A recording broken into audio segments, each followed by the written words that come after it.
Nuovo cluster di variante indiana nel Padovano annunciato dall'ULSS 6 Euganea, coinvolto un gruppo di ragazze ventenni provenienti da una vacanza a Barcellona e rientrate in aereo su Venezia il 28 giugno. Per ora sono 4, tutte donne, positive al tampone ed è in corso il sequenziamento su una decina di contatti stretti.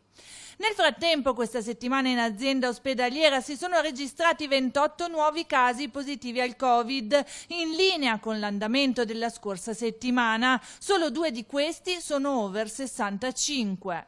Intanto l'età media, come vi dicevo, di questi casi è di 38 anni, quindi è un'età, come dire, bassa. Abbiamo fatto 28 sequenziamenti e a noi risulta in maniera come variante più importante, abbiamo 18 casi di Delta, quindi della variante indiana, e 10 casi di variante Alfa. Per fortuna, adesso vedremo anche i dati all'interno dell'ospedale, sono varianti questi che non stanno comportando ospedalizzazioni importanti, insomma, ecco. Abbiamo effettuato in questa settimana su 2.666 accessi al pronto soccorso, abbiamo effettuato comunque 406 ricoveri, quindi noi a una media di 58-60 persone al giorno comunque le ricoveriamo in ospedale. Ecco, è bello sottolineare il fatto che non c'è stato nessun ricovero per una sintomatologia da coronavirus.